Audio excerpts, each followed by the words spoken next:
Tartu ühe vanema, 7. keskkooli 120. juubelit tähistati koos olnud ja olevate õpetajatega, endiste ja praeguste õpilastega, olevaste ja tulevaste lapsevanematega. Kokkuvõttes suure osaga nii Tartu linna kui üldse Eesti inimestest.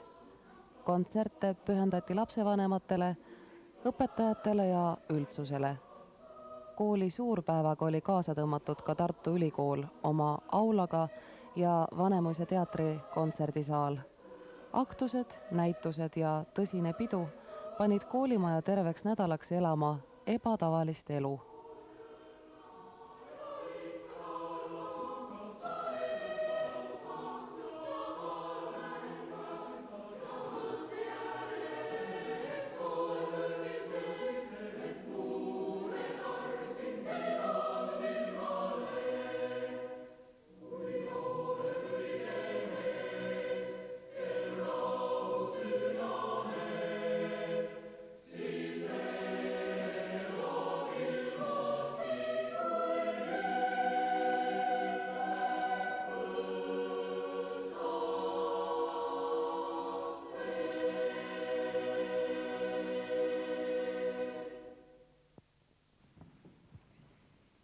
Undel Kokk ja Uno Uiga, kas koolil on hing? On, kõva, muusikaline. Kas ta on igal koolil või on ta Tartu 7. keskkoolil kuidagi eriline? Ma arvan niimoodi, et see hing on kindlasti igal koolil.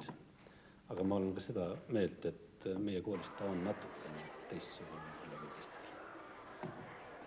Teie kooli juubeli ajalehes oli juttu sellest, et kool on läbinud läbi ajastute kõikvõimalikke perioode, toonud sealt kaasa üht-teist. Huvitav, missuguseks nii pikk ajalugu nagu 120 aastat ühe kooli muuta võib? No siin on ajalugu ütleb juba ise, et kui kool 120 aastat tagasi loodi, siis oli temas 22 õpilast. Praegu on ligi 1000 õpilast ja 76 õpetajat.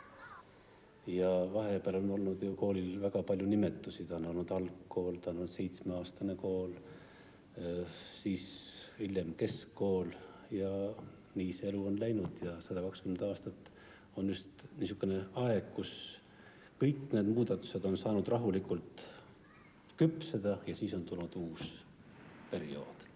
Nii et praegust me väga loodame, et sellele keskkooli ajale võiks järgneda gümnaasiumi aeg. Ajalehes oli ka selline küsimus, milline gümnaasium sellest koolist saada võiks, kas reaal, humanitaar või muusika? Mida teie arvate, missuguseks ta siis saab tegelikult?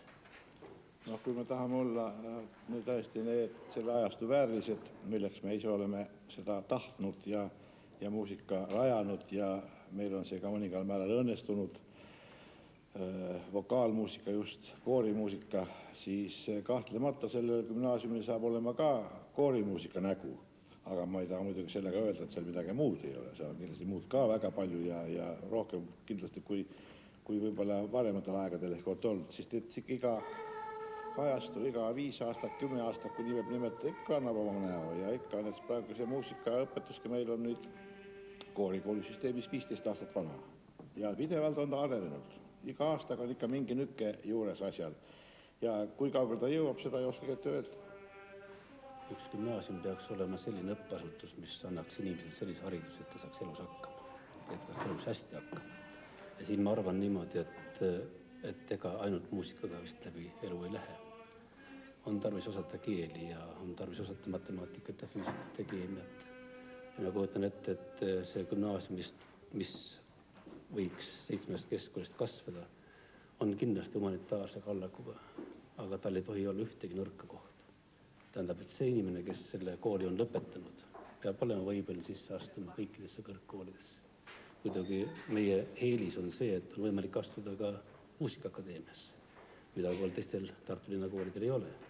Aga see sugugi tähenda seda, et meie lõpetajad ei võiks saada Tartu Ülikooli sisse või Kunstiülikooli sisse või Polütehnilis või Tehnikaülikooli. Nii et need teed peaksid olema kõik lahti ja meie püha kohus on see struktuur niimoodi ehitada üles, et meie lapsed saaksid siit hea hariduse.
Teie kool on täis kõikvõimalikke auhindu ja karikaid ja suveniire. Ega need vist ainult muusikaliste saavutuste eest ei olegi antud?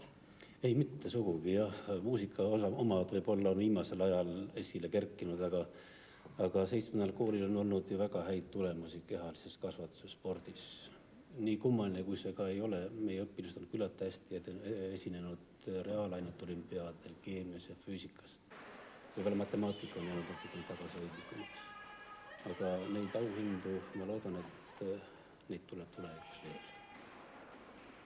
Praegu on kangesti moes uue Eesti tingimustes kõike seda, mis meil olemas on, natukenegi pingeritta seada ja pealkirju panna ja üldse üle vaadata, mis Eestis on. Kas Tartu 7. keskkool võiks kanda nimetust eliitkool? Ma ei julgeks niimoodi ütelda, see on üsna niisugune pretensioonikas nimi tegelikult, eliitkool. Me oleme oma eripäraga. Ja meie kool võib-olla selles mõttes on eliitkool, et siia kooli muusikaisse arusse saab tulla ikkagi ainult erivõimetega inimesed, kellel on muusikalised võimed. See mingisuguse elitaarsuse kindlasti loob. See ei anna kõikidele võimalust siia astuda. Aga ma loodan seda, et kes ka reaalainetes on tugevad, ka need saavad, sest et me võtame ju gümnaasiumisse vastu katsetega. Ja siia pääsevad sisse ikka ainult parimatest parimad. Kui palju umbes neid parimatest parimaid mahub igal aastal? 2 klassitäit. 20 klassi võtame igal aastal.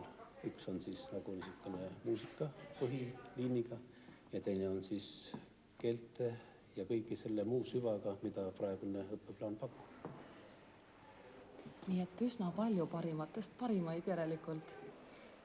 Päris kooli visiitkaart tundub siiski olevat muusika, seda võib juba sellestki järeldada, missugused on need väljanäitamised praegu juubeli ajal.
Üksik